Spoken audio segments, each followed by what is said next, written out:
Hello, everybody. It's Jeff Eichen here, and we are totally blessed to have you today and to tell you about our show this week, which is about cannabis and veterans and why there's 22 vets that kill themselves every day on opiates, and we have to stop that.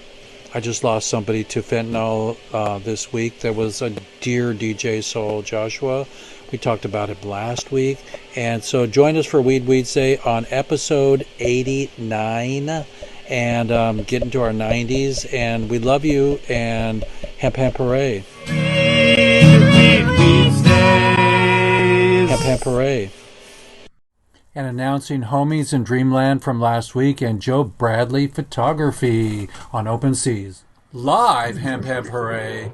We got doggies in the house. We've got everybody here. We've got Sam. We've got Robert. We've got Rosemary. We got Yamondi, if I got you right. And we got Jan. And we got Michael. And we got Carla. Welcome everybody today to, let me pin myself so I can be big here, pin to first screen. We got a great show today. I want to start our show off by, and I love that word, show off. So I want to show off a little bit about what I found today. So I was doing my reading and I found this old CBD guide, and I want to read it to you. It says, decide how you want to take cannabis. Find your ratio. Begin with a low dose. Take a few small doses. Use the same dose and ratios for several days. Don't overdo it. Be aware of the possible side effects and consult your health consultant. And I, Mr. Jeff Eichen here from Lifers the movie that I made with Tommy Chong about 6 years ago. And we helped Jeff Mazansky come home out of Missouri State Penitentiary for 21.9 for 2.5 grams, 3 strikes. And we're helping other prisoners come home. And now we're going to tell today the story of the veterans and how cannabis is saving them from, suicide, 22 vets a day plus. And so I'll tell you about my introduction to Project 22, everybody. But today I just want to read a little bit about this because you do have to find your ratio, everybody, and I cannot tell you as a filmmaker and a producer of a public show and global show that it works. You can. So all of my testimonials are live, incredible Weeds Day audience. They're live, incredible humans that are going to tell you if it worked for them, how it worked for them, and what it does for them, and why we should never have anybody in jail for a plant. And we should end prohibition so we can grow it and make money with it and have a new industry and make paper, fiber, fuel, medicine, and food with hemp. So it says here,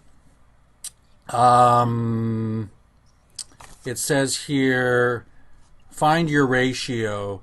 For anxiety, depression, spasms, periodical seizures, disorders. Many patients initially find and do the best with moderate doses of CBD dominant. But the low THC remedy, while not intoxicating, is not necessarily the best therapeutic option. A combination of CBD with THC will likely have a greater therapeutic effect with a wider range of conditions than CBD or THC alone. So I've heard that many times before, and I'm not going to waller in the lessons of this, but know your dosing and consult. And if you need a copy of this, everybody, I can tell you, it says here, where's the location of this?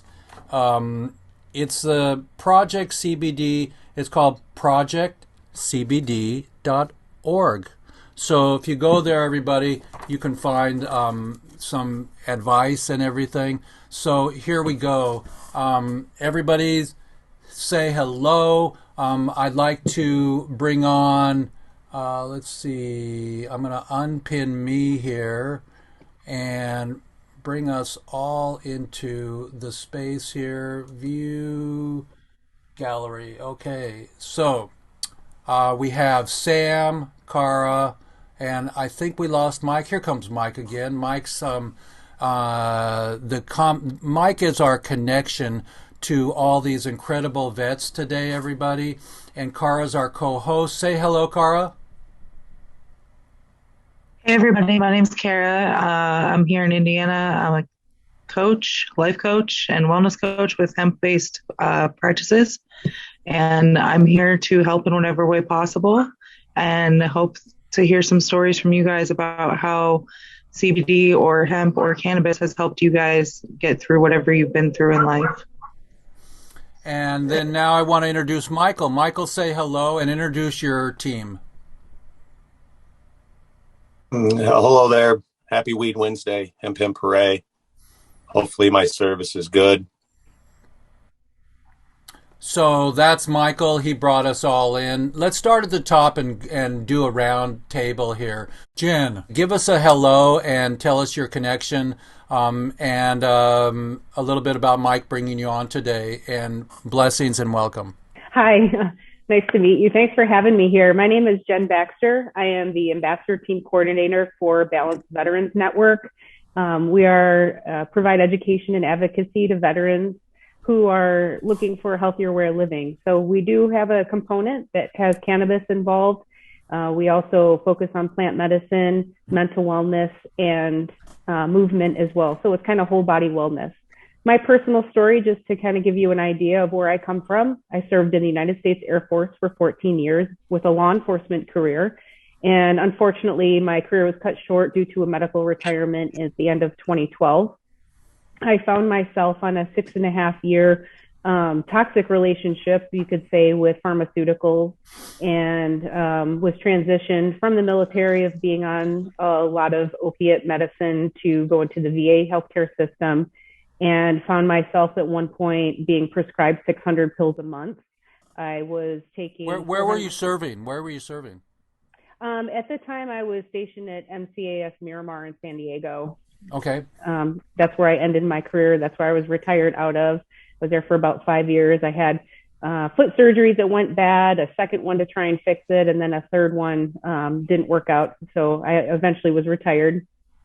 And that was the end of 2012, and by 2015, I was being prescribed the 600 pills a month, 30 sleeping pills, medicine for anxiety, depression, PTSD, 60 morphine, and 480 oxycodone. And I just kind of had the realization one day that if I didn't do something different with my life, that I probably wasn't going to live much longer. And my whole sense of self was completely gone. I was just simply existing. So I had done some research and found out that there were veterans who were transitioning to cannabis products. And in the beginning of 2016, I was able to wean myself off of all pharmaceuticals and successfully transition to cannabis products. And since I've been retired, I have undergone a couple more surgeries that I've completely treated with cannabis products since. And everything that I treat myself for, whether it be mental health or physical ailments, it's all done through cannabis. And so having my own story and having a platform and organization like BVN to kind of help out with that and provide that sense of community for all veterans who are going through the same thing it's a wonderful source to have. Fantastic. Well, we're blessed to have you from the Balance Network. Is that what you call it? The Balanced Veterans Network. Balanced Veterans Network. Fantastic. I want to share with you all right now that I worked on a film called Project 22, and 22 Missourians came up to Colorado, and we did filming of all of their vets that came, and they were incredibly happy to come to Colorado because they were like puppy dogs at 5 p.m. for what do they call it? Happy hour, where everything was half price, and they just went in and got their cannabis. It seems that the cannabinoids that our body produces are also helping with PTSD and with their need to use opiates and kill themselves. So, hi, Michael. We got you. We got you. And so we're blessed to have you on board from Balanced Veterans Network, and we'll do more together. I promise. Maybe even produce a small video with you all. That's what I do. And I'm not traveling that much right now. I traveled twice last year. I mean, come on, from 10 to 2. But I'm blessed with having you on board, Jen. Let's go now to Rosemary. Rosemary, are you with us? Can you unmute yourself and give us your rank, serial number, and what's what brought you here today? And tell us a little bit about, for the people around the globe. We're in Mexico, we're in Portugal. How important it is that veterans speak up for cannabis. First of all, let me say good afternoon and thank you for having me. Second of all, I'm from Rock Hill, South Carolina. My home record is Gainesville, Florida. I'm kind of a unique character in this perspective. I did 4 years reserve, 2 years active duty. My last duty station was Fort Leonard Wood, Missouri, back in 1986. Now, with that being said, I'm currently an activist. I work with minorities for medical marijuana. I also host a podcast called Awaken Date Daily, which I try to do at least once a week, which has kind of been difficult during COVID because I've been sick with pneumonia and COVID. But back to my story. I suffer from PTSD from the military through sexual military trauma that I suffered, and a host of other things by going through the military process.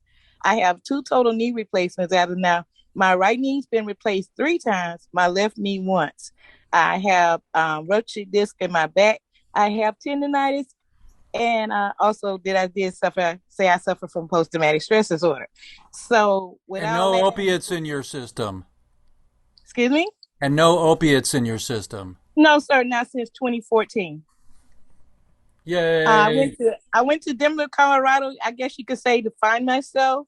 And I want to thank everybody out there in Denver, Colorado that know my story personally. I was out there for 1 year. I found out how to grow, how to treat myself. And with all that help, that's why I'm still here, because when I left to go to Colorado, I was on the verge of suicide. At the time I left, I was on 19 medications. Within 1 year, I got down to 3. I'm currently on 6 right now because, like I said, I currently live in South Carolina. As we speak right now, they're fighting to get us a medical bill here. And it's looking pretty close right now. It's kind of 50-50 shot that we might get one. But if we do, it'll be the most restricted in the country. Wow. Well, you mean, did you say you're in South Carolina right now? Yes, sir. Fantastic. And what are the laws there right now in SC? Okay. Currently, we have CBD only. We do not have a medical bill. We currently have a medical bill that's working its way through the legislation. Right now, they are going through some amendments to the bill right now as we speak. They're on the House floor. Last time I checked, I believe it was Senator Davis on the floor that was speaking at the last time I was able to see it. I had to get my mind and soul prepared for this, so I had to channel that out. And have you served any time overseas? No, I have not. So we're blessed to have you and to have all the vets today. All I can say is hemp hooray, Rosemary. What has cannabis done for you? Can you give a testimonial? Oh, I can do a great testimony. It helped me keep my marriage together. What I was saying, I'm in a unique situation. I have been married to a soldier for exactly 35 years now, going into my 36 years of wedded bliss. So this has actually helped me stay married to my spouse.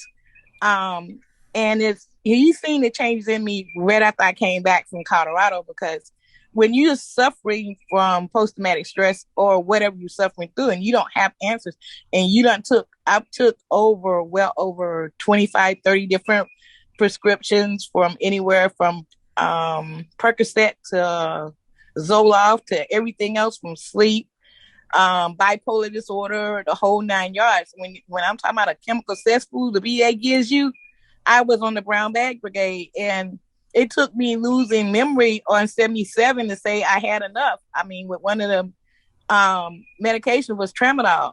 It was something for my back and my knees. And I left the house thinking I'm going to go one way. Next thing I know, I'm in Charlotte. and don't remember how I got there or why I was there. And so by going to Colorado, that's a legal state, you learned more about how to grow and how to take care of yourself through using the medicinal aspects of the cannabinoid. That is correct. And I would love to be able to teach others here in South Carolina, but that hasn't stopped me since I've been back here in South Carolina. I still preach the gospel about using cannabis. I would like to be able to use it legally, not illegally. And that's my fight right now, to help other veterans like myself to be able to, come out the cannabis closet and use it legally. Right now, we're scared. If this bill passed right now, let me give you an example for that. If this bill passed here in South Carolina, there is no smoking flower. There's no burning of the bush whatsoever. And it'll be a vaping process. The penalties that they have currently in this current bill that they're trying to get passed are worse than they have on the legislature currently on the books. So it's a bad bill? It's a very bad bill. So how do we help you to write letters, or where can people speak up for that? All they can do is they can contact the legislators here in South Carolina and say, hey, yes, it's true, we need a bill, but the bill that they're trying to pass right now is not the right bill. We need to start over. And first and foremost, when we start this process over again, which I hate to say it, but we must, you need to start over with your senators and your representatives in your local precincts, or however you want to call it. We have 46 counties here. And out of them 46, you have 46 people representing you. Right about now, they're representing, I hear more I than we. And that's the problem. They get there, they say they represent us, but all I keep hearing is the word I. So with your show that you do, Wake and Bake Daily, can you get that to be shown to some of these constituents? So, I mean, can you get, maybe if you send me something, I can do a 1-minute video for you with an intro and an outro, and you can just send it in an email. We'll send it in an email to them, and there's no way they won't watch it if it's 30 seconds or a minute. I would love to be able to get together and do that with you, because we need everybody's help. The thing is this, the more people that's involved, just like they got involved during the election, we need that to happen again here in South Carolina. Right. We need everybody to know that, they're still quoting the reefer madness here. We're still hearing about Cheech and Chong. We still hear about people rolling blunts. We still hear about nothing but negativity. We need to hear more about the plant, what it can do for people. And we need to quit stereotyping.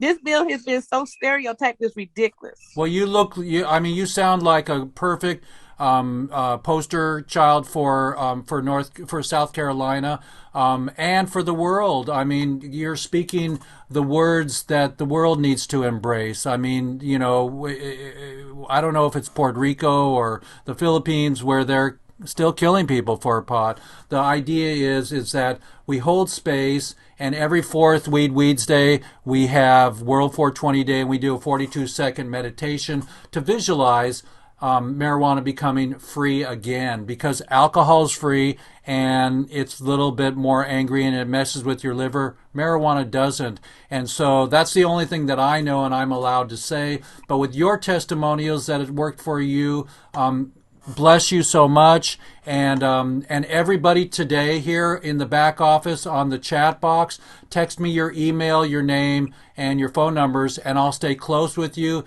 and what your major gift is to me. And like I said, Rosemary, I'd be happy to spend a few hours on a video for you if you send me content, and then we can send it to your legislators. Somebody's going to peek at it. Oh, I got 8 years worth. You want from the beginning to now? I don't need your eight years worth, but pull out some. That's my problem. I made a movie and I had 20 hours and I had to turn it into an hour, and so it's like killing babies. But that's not really what we do. But in video, that's what we call it, on the floor, the stuff that got away. So just send me a few beautiful things that are going to help me make one video for 30 seconds or 60 seconds, and I'll make it really slick, and we can put it in an email for you. Okay, then. Well, guess what? I guess I'm gonna have to get with my son with this.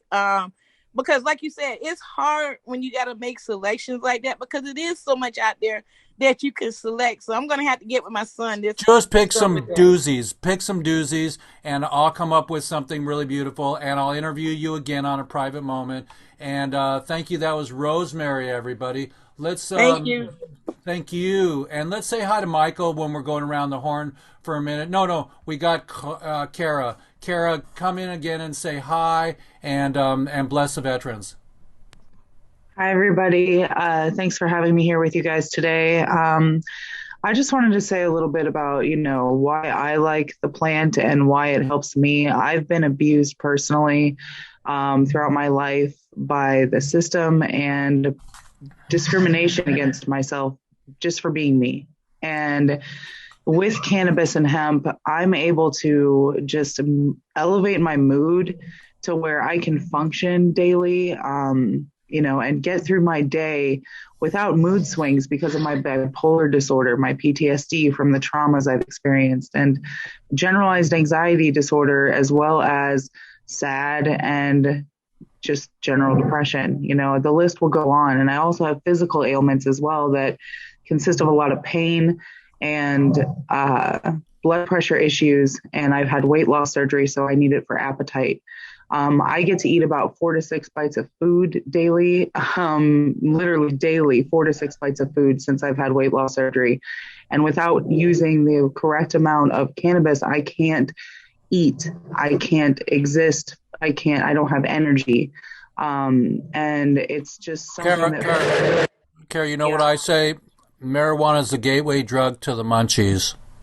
Dude, it's so true. It is so true. The only time I get hungry is if I've had a cup of my special Delta 8 can of coffee. I use Delta 8 as my preferred cannabinoid, or however we say that word. I'll be real, I'm a stoner, and that word is one of the hardest words to figure out which way is the correct way to say it. Cannabinoid. But either way. How about cannabinoid? Cannabinoid. That's the way. Cannabinoid. Thank you, Jeff. You taught me something today. Yay. But no, I generally am You like my sound effects? I do. I do like the sound effects. It makes me happy when I'm sad.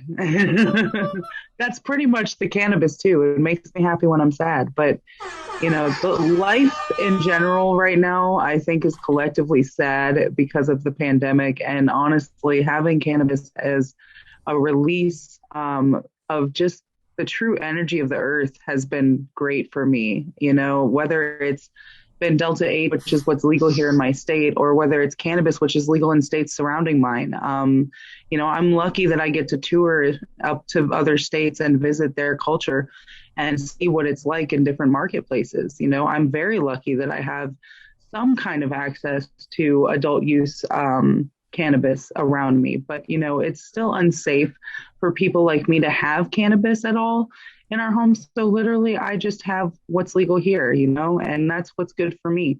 So I like to use just like our dosing guide. You're telling us, everybody, to go with your state legalization, so nobody squeals on you because you're different and they want to put you in jail, because they're still putting people in jail. Everybody.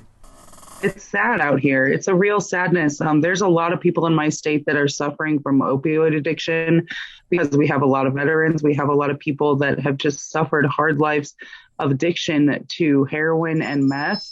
We have just a lot of suffering here in our state that would be solved by a medical cannabis program that could be implemented, I think, soon if we do some more research of the markets surrounding us. I think there's a lot missing from our state when it comes to cannabis, but there are some bills that were just introduced, I think today or recently, to hopefully have a little reform on the Indiana Farm Bill, or whatever. The hemp farm bill. I'm still so full of information right now that my brain is overloading. But I have to say that after reading the article this morning, it sounds like they're trying to do the right thing when it comes to hemp-based products, increase the limits of THC allowable, and also provide non-DEA regulated labs for testing products, which is what we want here in Indiana. We want more accessible testing for labels instead of bans on products that are already legal under the Farm Bill. Well, we're blessed. We're blessed today to have the veterans here, and God bless the veterans that are.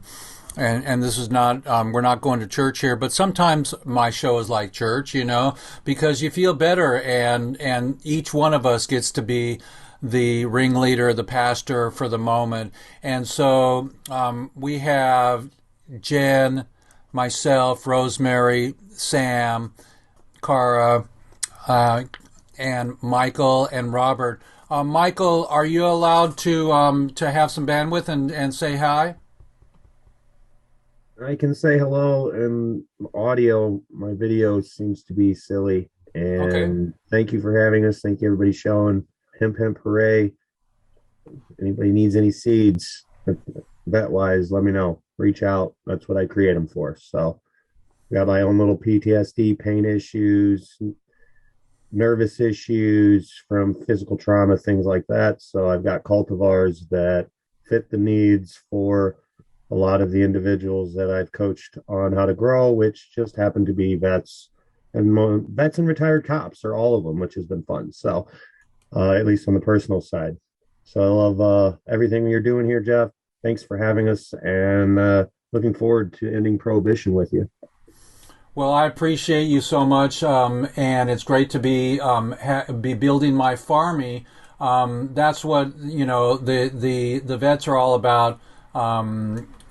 Protecting ourselves and our rights and our due rights. Our due rights are nobody in jail for a plant. Come on. Alcohol is way more violent than marijuana. You get the munchies from marijuana or from cannabis, and you get couch lock, or you put on some Marvin Gaye and dance with your partner, So that's what cannabis does for me, and it's the gateway drug to the munchies. So those people with AIDS way back when would smoke a lot of pot in the hospital, and it would bring their appetite back. So who's to keep it illegal, everybody? We're going to keep rolling right along. Thank you so much, Mike, for bringing your team in today. And like I said, our green farmy is what we are. We're going to plant the seeds of ending prohibition globally. So, Sam, welcome, Sam. You got a 420 drink, we hope. And Sam, tell us a little bit about yourself, your rank, your serial number, and go to town, Sam.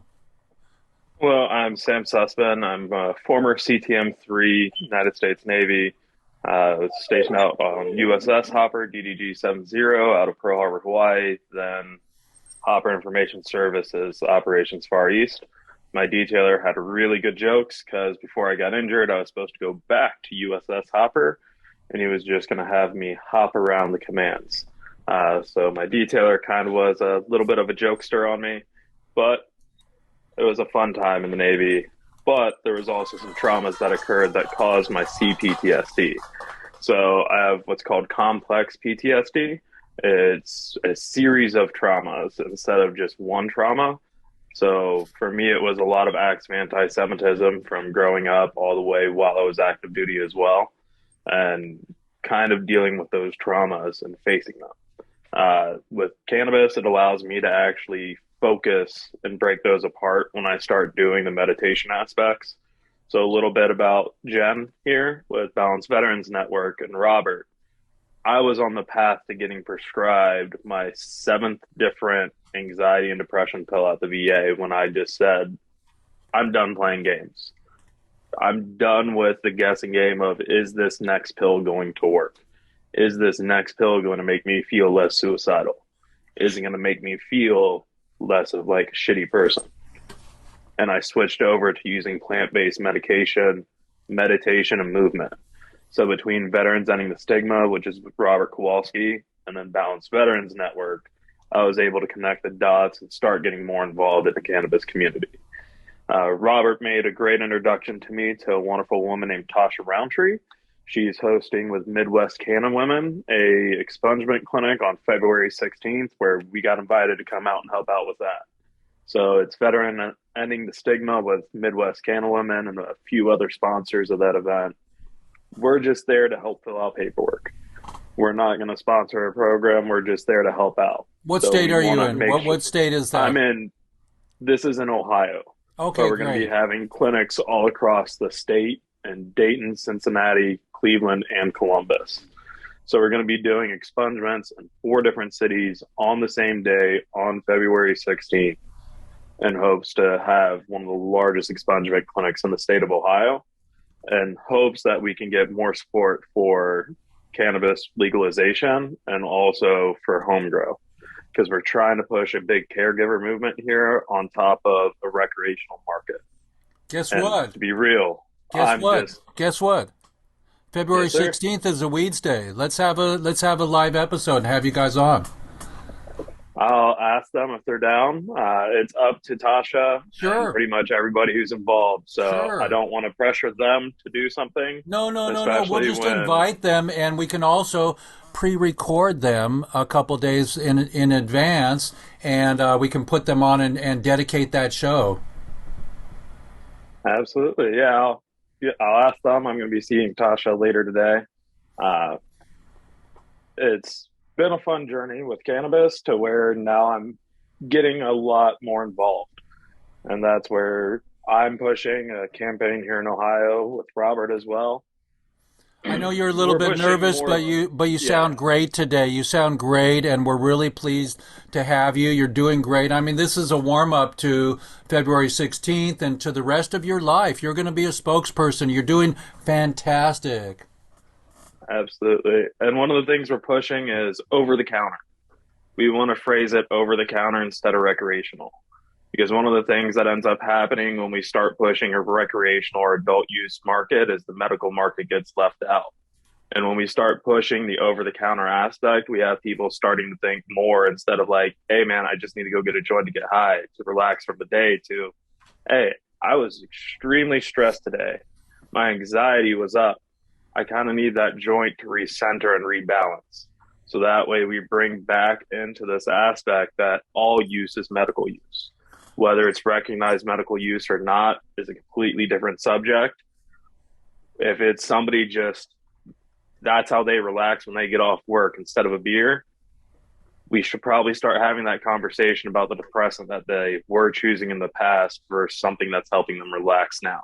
When my Because parents came alcohol only home, forces further depression. when my parents came home from work, I'll be a Beatles song in April. For my birthday, I'll be 64. When I get older, losing my hair many years from now. And so I'll be 64. And when my parents came home when I was a kid, they would make a Mai Tai. They'd put put a piece of pineapple in there and a little umbrella and mellow out. But they weren't abusing it. It's our turn. Exactly. And one of the things is with a lot of things going on these days, like I work at a college bar. So I literally see kids who are dealing with their trauma with alcohol because they're not allowed to use cannabis. Now, most of those students I also talk with on a daily basis, since I bartend for them on the weekend. We talk outside of the bar, and a lot of them are interested in medical cannabis, but they're fearful because of their college aspect. They're still receiving money from FAFSA. They're still receiving federal funds. They're afraid of what the campus might say. So working in that aspect of destigmatizing, a lot of these college kids want to smoke because that's how they're able to calm down and relax after being stressed about some normal stressors. And we put a lot of pressure on them to deal with it and just suck it up while they're going to school. But we don't talk about while you're at work, you shouldn't want to have to drink when you get off work. You shouldn't want to have to like de-stress. And a lot of people aren't really taking their mental health into consideration. So a lot of times when I speak with them and we start talking mental health and like, hey, maybe you should not drink so much. And maybe that binge drinking you're doing on the weekend isn't a good idea. And a lot of times they start to drink less, but they start to sometimes smoke more, or they start to actually go to the gym, go and do meditation, go to the hot yoga studio that's right next door to our bar. And they're starting to see some improvements with their mental health. So it's destigmatizing it through that aspect of just being social with people is where I kind of live in the activist market as well. And then I'll pass it over to Robert if you're cool.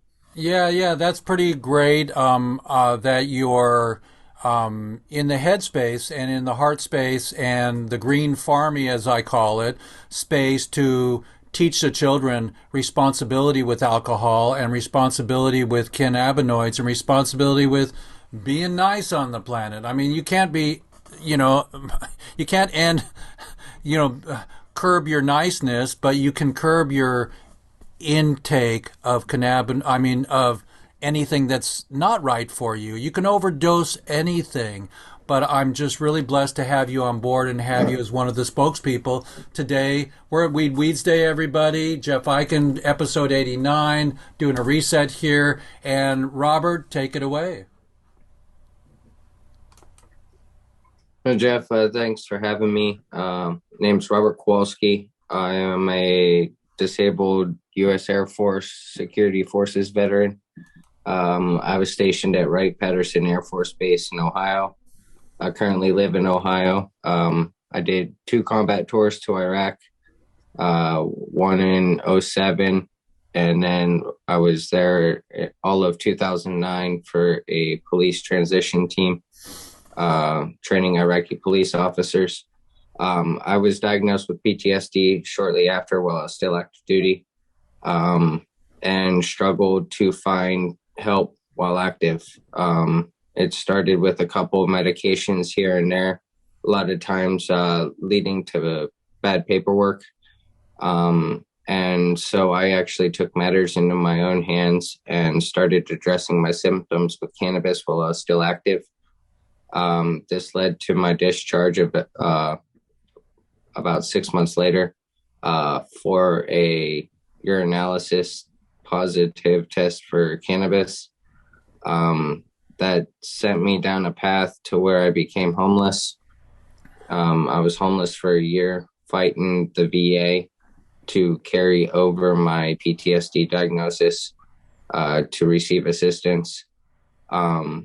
After I got through the VA process, I actually moved from Ohio to Arizona, where I became a legal cannabis patient in 2012 for the symptoms of PTSD.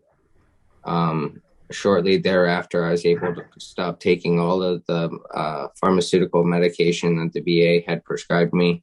I was upwards of 22 pills a day at this point, about 16 different medications. I started volunteering my time in a cannabis farm, a large-scale cannabis farm in Arizona, and through plant therapy and my use of cannabis, I was able to stop all of my pharmaceutical medication.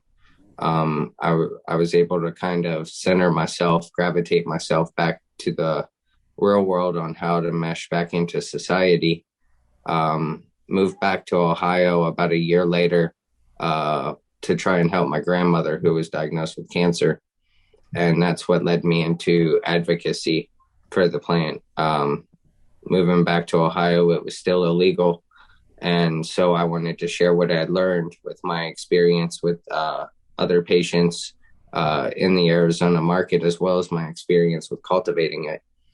And it was through that experience that led me to creating Veterans Ending the Stigma that focuses on the medical cannabis aspect, also focusing on mental health issues and homelessness issues. I feel that all three kind of coincide and a lot of times are subjected in the same pillar and lifestyle. And so if we can start attacking an individual's personal problems and start identifying what's led to the issue, then I feel that we can actually start identifying that issue and fix that issue so that they can pick themselves back up and not have to rely on the system that's not set up to help us out of it, but kind of set up to keep us where we're at. And that's the whole basis behind Veterans Ending the Stigma. In 2017, we were able to create the first veterans legislation component within a medical marijuana bill here in the state of Ohio that was passed by legislation that actually added some protection and extra bonus points to businesses that were going to do something to assist the veteran community. So we were kind of trying to tap into the cannabis market to see if they would step up to help us build a betterment for our own community, in hopes that with our experience, we can start sharing our stories of our experience and start bridging the gap between veteran and civilian. And through that bridge building, we hope that the transition and integration process is going to ultimately get better. And through that, it comes storytelling and sharing our experiences as veterans and our turmoils and our struggles, so that someone else who might be struggling the same type of way will see that there's a way out of it, will maybe pick up a new tool for their own toolbox to try and better themselves. And we know cannabis is a great way to start conversations. And that's why we really rely on the cannabis component to maintain that community component and really build conversations.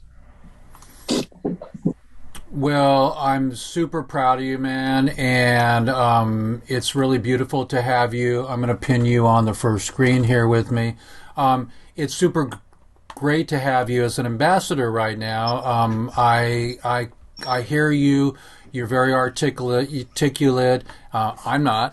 I just am fumbling through ecstasy here because I'm in ecstasy with all the veterans today because I did focus for so long with the veterans on Project 22, where 22 vets kill themselves every day, at least from the opiate crisis, and opiates suck. We already know that. And now with this movement and this slice of our cannabis pie, there's so many in this pie, there's so many pieces of the pie that create the complete circle that I'm blessed that Michael brought back the veterans to me and to Weeds Day.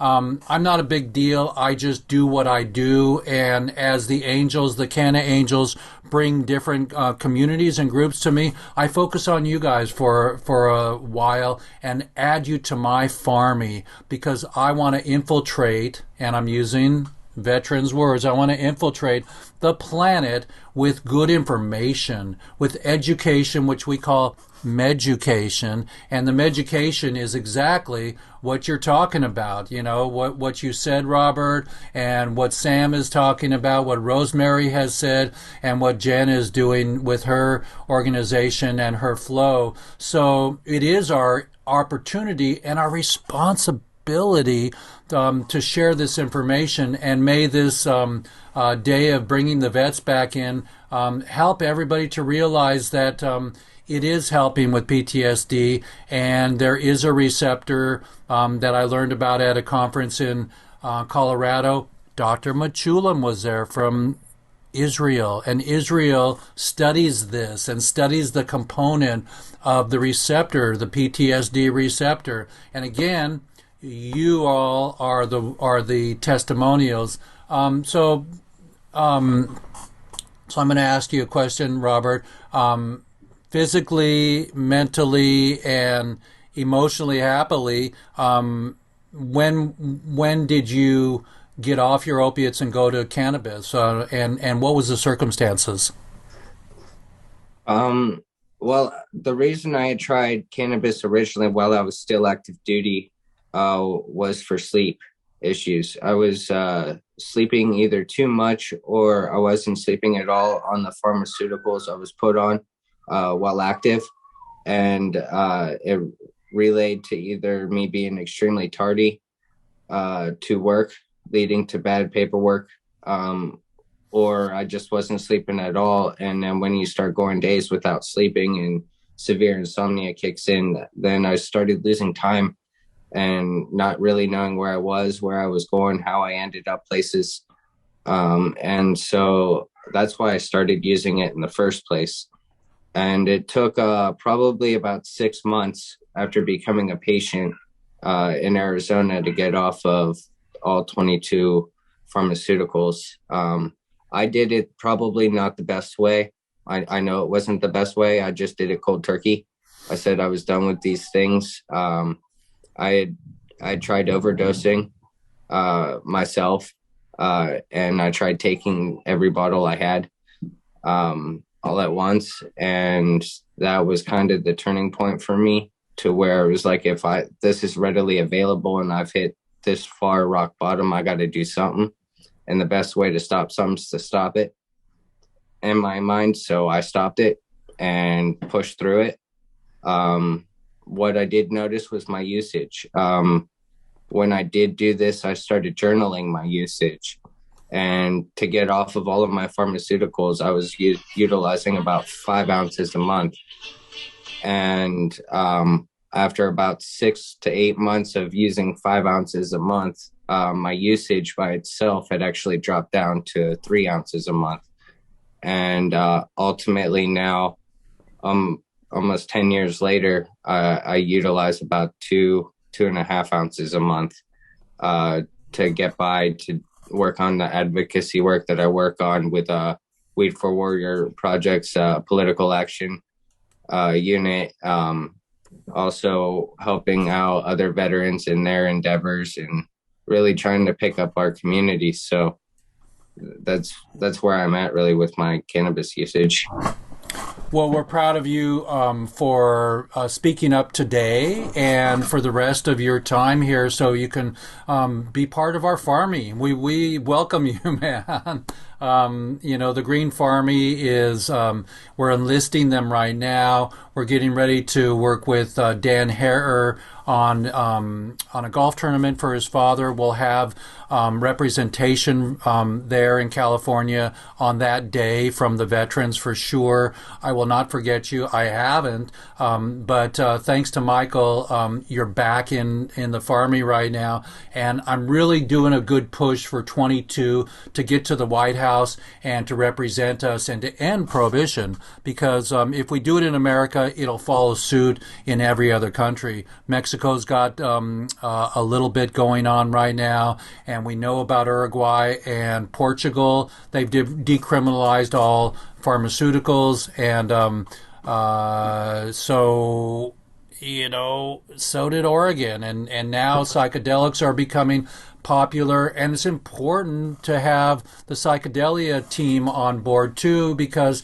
microdosing is helping with PTSD and with creativity, and believe you me, even with COVID and everybody being shut away from their families and being able to just congregate peacefully in mass, we need something that will help us to chill. Like our parents, when they came home and had their Mai Tai, they were doing it responsibly. So everybody, we're at WEEDSDAY, and we're so blessed to have Robert on board here. And I will now take it back to Kara. And Kara, and thank you, Robert, for all you do. Bless you. And everybody, Hemp Hooray. We're still here for a little bit longer. Let's see here if I can play with my party here. Okay. So real quick, can I actually touch on something Robert brought up? Bring it on, Sam. Bring it on, Sam. Okay, so one of the reasons why we like to push over-the-counter usage over adult use and recreational is Robert brought up his personal testimony where when he started, his consumption was at 5 ounces a month. Most medical states, that's going to cap out your entire prescription. And in situations where you're just starting to learn what your triggers are, and you're starting to wean off, and you're starting to use more than you would typically use, having an over-the-counter market is no different than being on pain pills and then running out of your pain pills because your pain was spiking, and then going to the pharmacy and picking up Motrin. The over-the-counter market needs to exist for those situations, because those are the situations when we have other veterans who are literally getting triggered from news. I had 3 on the day we withdrew from Iraq that they ran out of their meds. They couldn't go to the dispensary to get their medication, and we had to go back to the streets in order for them to get their meds. We had to go to untrusted sources so that way they could stay calm. If we had an over-the-counter market, that would make it a lot easier for us to have trusted medication, where we can have lab-tested medication. And that big push where we need the medical and the over the counter market is a huge push, because not every single person or every single individual is going to need something for PTSD. They might need something for a little bit of light anxiety, or they might need something for the occasional seasonal depression when the seasons change. When it goes from summer to like 4 feet of snow here in Ohio, it gets a little depressing. You can't go outside. So those little seasonal depressions, seasonal anxieties, that's what the over-the-counter market should be targeted at. And hopefully we can get to that point where we're pushing that over the counter, because it's something that's needed in every state. Well, from your mouth to the Canna Gods and Canna Angels' ears, it's important that we all follow suit and get that. I'm in Washington State, one of the early legal states, for gosh sakes, and they closed 300 medical stores. For whatever reason, I don't have that document in front of me, but incredibly, we got rid of our medical. And when they had medical stores, you were allowed to tell the patient that came in what strain was good for what you have. They couldn't tell you what dose to use, but that's why I was talking about the dose guide today. The dose guide was saying use it slow. It says right here, use it slow and work your way into the perfect dose for yourself that works for you. And so by having advocacy, Sam and Robert and Jen and Rosemary and Kara, it's just so beautiful to have testimonials and people on my show that are telling people why we should have the end of prohibition. Alcohol's legal. Let's make marijuana legal. Where are we at? We're at 54. We're doing great with time here. Kara, I'm going to bring it back to you. Michael. Thanks again to you guys, Robert and Rosemary, Jen and Sam. Your stories are so valuable to people like me, because everything you're doing in, adjoining states to mine is really amazing that you guys are pushing this over the counter market federally. I think that's a great push, and I can get behind that and support that 100%. I'm just stepping out of a bubble into advocacy myself. And I have to say, my state makes it scary for me and induces paranoia because of the fact that it is federally illegal. The only reason I experience paranoia is because it's federally illegal for me to consume cannabis in my state. I personally think that there are a lot of solutions we could come to as a community that would provide the government options to create a federally legal medical program, but that it's already being written, right? We're already doing it. And as long as we stick together as a group of people that have a common effort for a specific goal, I think we can get things done in good time. But I think it's going to take a collaborative effort from people like us to continue to speak up and use our voices on platforms like this as this year moves by. So I'm just so grateful for having the opportunity to meet all of you today. I would love to keep in contact with each and every one of you. I'm sure Michael and I can talk about that later and connect us all in a room somewhere again. So I'd love to keep talking, Rosemary. I love every time you talk. I've seen you in rooms before. And guys, we just love to see that everybody is able to express themselves freely still about what they believe in, and I love you guys are sharing your stories. So thank you again. And we have a big fight, but we're going to do it. And I believe in us. Yeah, for Kara. Hey, please share all my information. I can be found on Facebook, Instagram, and Twitter. The thing about it is this: I understand your point about being paranoid about being arrested and using cannabis in a legal state, but I'm sorry, they don't give us no other choice. You got a choice of going back to where you was at or doing what you got to do for you. And right now, I'm taking that choice. I'm out loud and proud. If you Google me right now, the first thing pops up is cannabis or marijuana. So that tells you how far I'm out there. Just FYI, I know I probably shouldn't share this information, but I'm gonna share it anyway. I'm disabled, and when I went in there to see the judge about my disability, the judge told me first and foremost, "Congratulations, you are the first cannabis carrying card member I've ever had in my courtroom. And by the way, you're in an illegal state that does that." She said, "Hats off to you."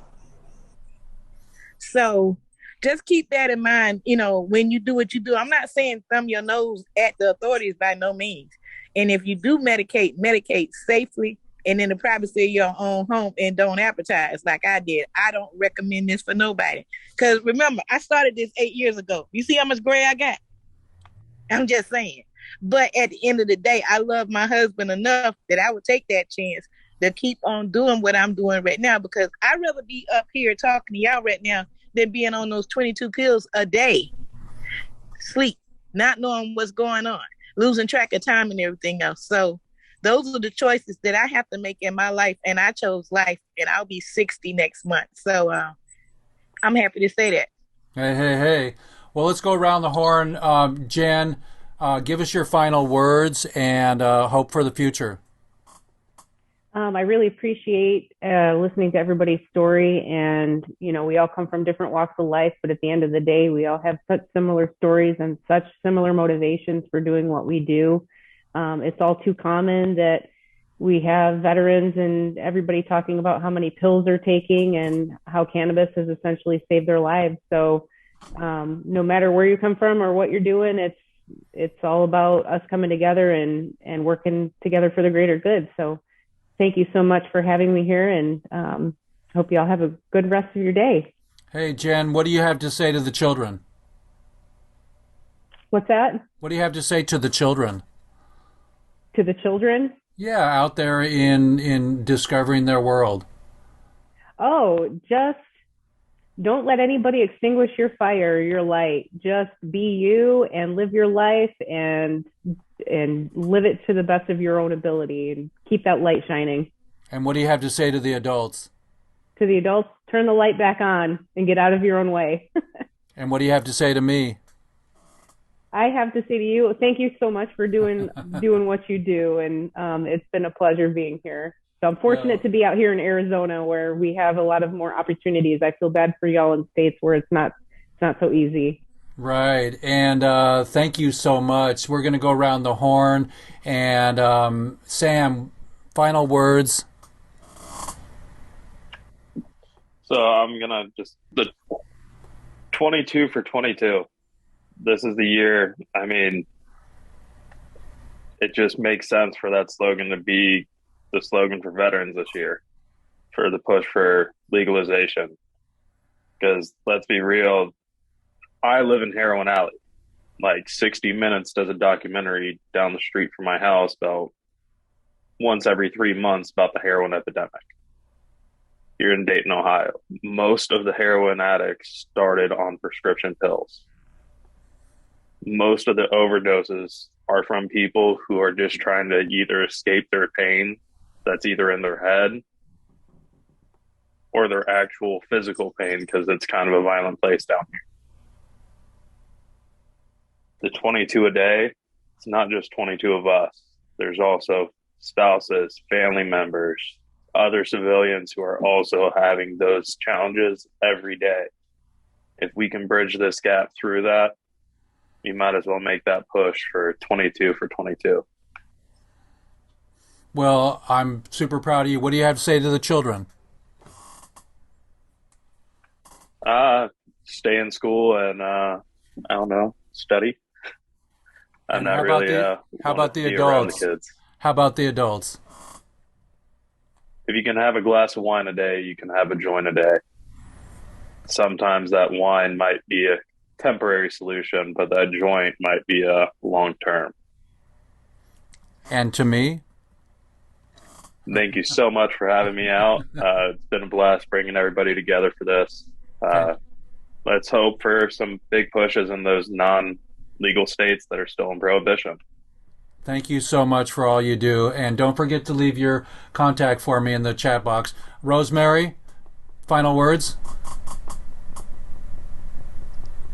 Okay, final words. Like I said, just I'm gonna tell people like this: for everybody live, regardless if you live in a state that currently has marijuana or a state that doesn't have marijuana. Remember, your rights can be taken. Look at Colorado. It starts at your state level with your senators and House representatives.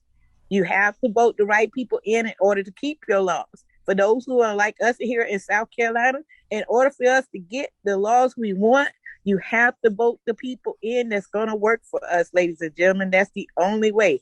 And to carry it on to the state, to the federal level. The president of the United States has the power to take it off of Schedule 1. Don't let them BS you, okay? Remember, you heard that from me. How about the children? What do you have to say to the children? For the children, keep hope alive. I mean, keep dreaming, because when Martin Luther King had that dream, it didn't mean that the dream stopped. It meant for the dream to continue. He did say, I may not make it to the mountaintop, but we're still climbing. That's right. So thank you. And what about the adults? What would you say to the adults? With the adults, this is the best thing that could ever happen right here. All of us coming together, all of us from different parts of the country, all of us looking different, right, sounding different and everything else. The world needs to see this right here, showing that we all can come together at this time to work together for one cause. 22 a day is 122 too many. One is too many. So now is the time to make this work. Fantastic. I'm going to do a screenshot. Everybody hold up the weed sign, which is forwards, which is 3.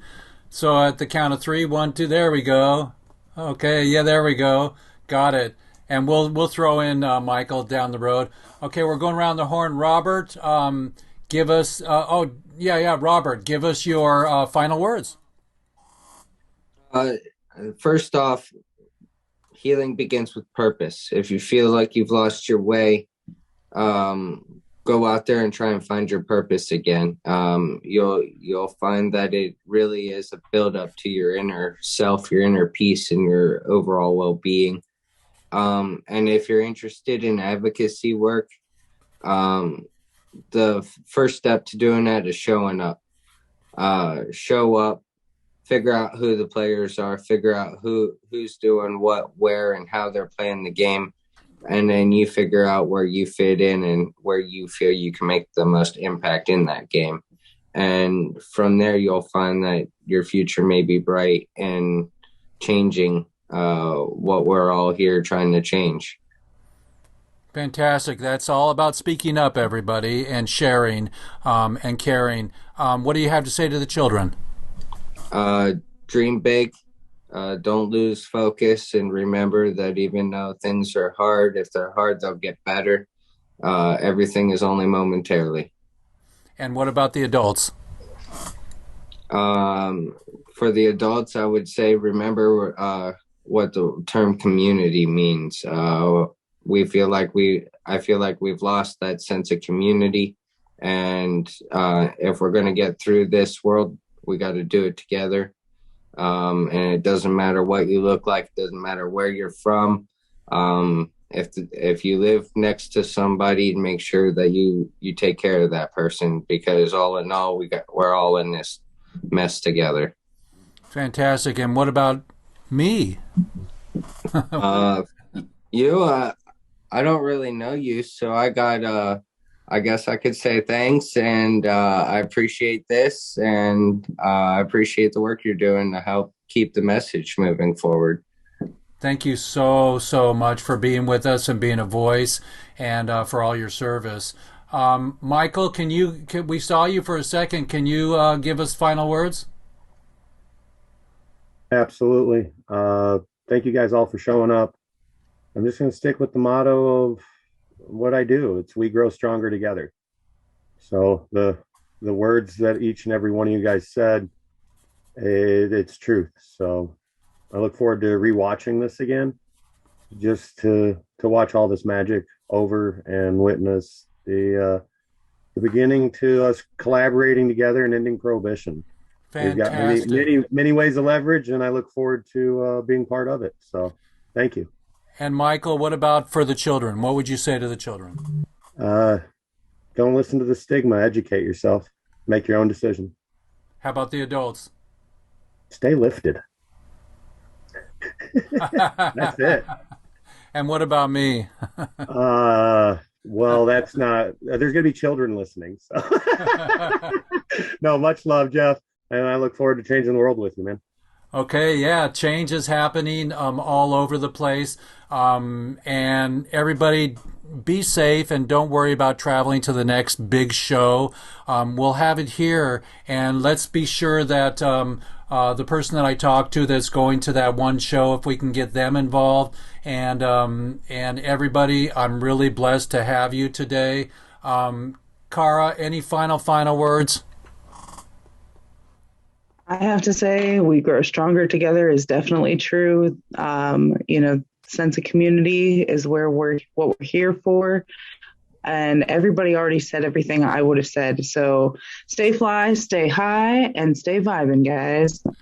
Okay, everybody, you got my contact and we got yours, and I'm going to share our screen here.